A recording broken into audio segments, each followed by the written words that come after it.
হযরত হাফিজ হুজুর রহমতুল্লাহ আলাই আমাকে বলেছেন যে ওই যুদ্ধের সময়, ওই সংগ্রামের সময় পাকিস্তানের পক্ষ নিয়ে যারা যুদ্ধ করেছে, পাকিস্তানকে সমর্থন করতে গিয়ে যারা মারা গিয়েছে সবাই শহীদ। কারণ লক্ষ্য উদ্দেশ্য কি ছিল?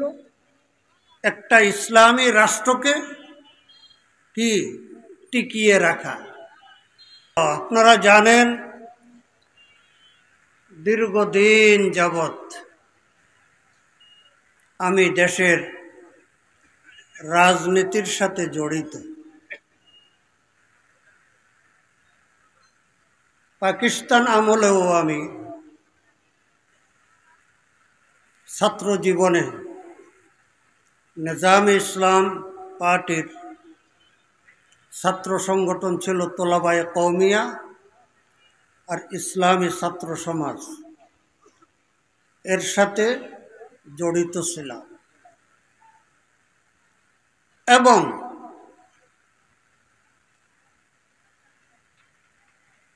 সত্তরের নির্বাচনে মাঠে কাজ করেছি।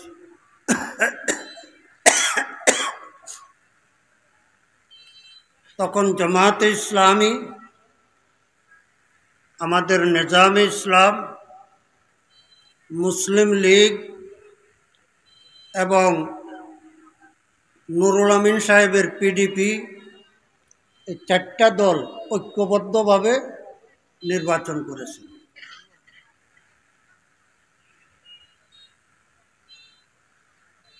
নির্বাচন পরবর্তী আন্দোলন শুরু হলো, দেশ থাকবে কি থাকবে না। তখন বিশ্বে প্রথম সংখ্যাগরিষ্ঠ মুসলিম দেশ ছিল পাকিস্তান। পশ্চিম পাকিস্তান, পূর্ব পাকিস্তান। ব্রিটিশ 250 বৎসর দেশ শাসন করার পরে মুসলমান যেখানে সংখ্যাগরিষ্ঠ, মুসলমানের সংখ্যা যেখানে বেশি, এটা হিন্দুদের সাথে একাত্রে থাকলে স্বাধীনভাবে তারা তাদের ধর্মীয় কাজকর্ম করতে পারবে না। যেমন আজকে ভারতের অবস্থা দেখেন, বাবরি মসজিদ ভেঙে ফেলেছে। এখন বলতেছে দিল্লি শাহী মসজিদের নিচে, আজমির শরীফের নিচে তাগো মন্দির আছে। কথা বলছেন না? তো খোয়ে বদরা বাহানা বেশিয়া, উদ্দেশ্য খারাপ। তো ওই সময় স্বাধীনতার ঘোষণা হয় নাই।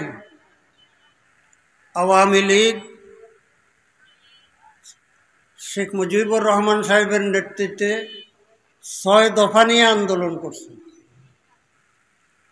6 দফার মধ্যে স্বাধীনতার কোনো কথা নাই। এজন্য আমাদের উলামায়ে কেরাম তখন পাকিস্তানের পক্ষ সমর্থন করছেন। আমাদেরকে স্বাধীনতা বিরোধী বলে যত গালি দিয়েছে, আমাদের উলামায়ে কেরামদেরকে জেলে দিয়েছেন, বড় বড় বুজুর্গ উলামায়ে কেরামকে জেলে দেওয়া হয়েছে। হযরত মাওলানা আতহার আলী রহমতুল্লাহ আলাই, নিজামে ইসলাম পার্টির প্রতিষ্ঠাতা, আমার প্রথম সাহেব, তিনিও 2.5 বছর জেলে ছিলেন। আমাদের সদরের নুরুল আমিন আতিকি সাহেব রহমতুল্লাহ আলাই, উনিও জেল খেটেছেন। আরে অনেক। হযরত হাফিজ হুজুর রহমতুল্লাহ আলাই আমাকে বলেছেন যে ওই যুদ্ধের সময়, ওই সংগ্রামের সময় পাকিস্তানের পক্ষ নিয়ে যারা যুদ্ধ করেছে, পাকিস্তানকে সমর্থন করতে গিয়ে যারা মারা গিয়েছে সবাই শহীদ। কারণ লক্ষ্য উদ্দেশ্য কি ছিল? একটা ইসলামী রাষ্ট্রকে কি টিকিয়ে রাখা। পাকিস্তানের শাসকরা জুলুম অত্যাচার করেছে, সেটার ফলাফলে স্বাধীনতা যুদ্ধ হয়েছে, দেশ স্বাধীন হয়েছে, সেটা ভিন্ন কথা। কিন্তু তৎকালীন পাকিস্তান বিশ্বের ভিতরে মুসলিম সংখ্যাগরিষ্ঠ একটা দেশ ছিল। যাক, তো সেই যুদ্ধে আমি অংশগ্রহণ করেছি। আমার বয়স ছিল তখন 18 বছর। যুদ্ধ হয়েছে, যুদ্ধে ছিলাম, আমি গুলিবিদ্ধ হয়েছি। আমার এই বরাবর পাঁজরের নিচে এখনো বুলেট 2 টুকরা হইয়া ভিতরে আছে, এক্সরে দেখা যায়। আমি আশা করি এটা কিয়ামতের ময়দানে নাজাতের ওসিলা হবে। ইন্নামাল আমালু বিন্নিয়াত। আজকে 54 বছর পরে প্রমাণিত হলো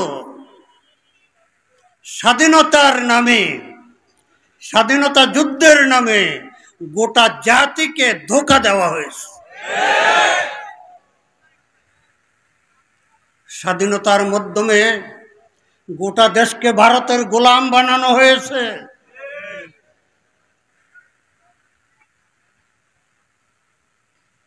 একের পর এক যারাই ক্ষমতায় আসছে সকলেই রাষ্ট্রীয় সম্পদ লুট করেছে। এই আমার ছেলে নুরুল্লাহ খালেদ বলেছিল যে আমার কিছু কিছু ভাইয়েরা আগে খুব আপন ছিল, খুব মহব্বত করত, এখন একটু দূরে দূরে থাকে। কেন? যে আগে আওয়ামী লীগ ক্ষমতায় ছিল, ক্ষমতাসীনদের বিরুদ্ধে কথা বলতাম, এটা ভালো লাগত। কিন্তু এখন সব কথা তাদের বিরুদ্ধে নয়, যারা ক্ষমতায় ছিল এখন আবারও ক্ষমতায় যাইতে চায়, তাদের সম্পর্কেও কথা বলি, এই জন্য গায়ে লাগে। ঠিক, এই জন্য কি লাগে? তো নুরুল্লাহ খালেদ কি বলছে? কথা কার বিপক্ষে যাইতেছে সেটা নয়, কোন কথাটা ভুল বলেছি সেটা প্রমাণ করো, সেটা প্রমাণ করো। কিন্তু একটা নিয়ম আছে, হুব্বু শাইই ইউমি ওয়ায়ুসিন। কেউ যদি আন্তরিকভাবে কেউকে ভালোবাসে তখন তার বিরুদ্ধে আর কোনো কথা শুনতে ভালো লাগে না। শত দলিল, শত প্রমাণ, কি কারণ এই মহব্বতের কারণে চোখ অন্ধ। ইউমি ওয়ায়ুসিম, কান বরা। কি খালেদ সাইফুল্লাহ সাহেব যতই কোরআন হাদিসের দলিল দিয়া তাবলিগ সম্পর্কে কথা বলো, এটা শুনবো না, এটা দেখবো না, কথা ঠিক না? নতুবা আমি ওপেন চ্যালেঞ্জ করে আসতেছি আজকে 15-20 বছর যাবত, যে তাবলিগ সম্পর্কে আমি যে কথা বলতেছি, আমি তো দলিল দিয়ে কথা বলতেছি, বহসের জন্য তৈয়ার। কি এত হাজার হাজার লক্ষ লক্ষ আলেম সাল লাগানে ওয়ালা 2-4 জনকে নিয়ে আসো, ঢাকায় বসবা না, কোথায় বসবা না, কাকরাইলে বসবা, আমি বহসের জন্য তৈয়ার আছি। কারণ নগণ্য একজন ওয়ারাসাতুল আম্বিয়া হিসাবে, পেয়ারা রসুলের ওয়ারিস হিসাবে আমার দায়িত্ব কোরআন ও হাদিসের সঠিক বিষয় জাতির সামনে তুলে ধরা। কে কি বলল না বলল সেটা আমার শোনার দরকার নাই, কে মানলো আর না মানলো, ওমা আলাইনা ইল্লাল বালাগ,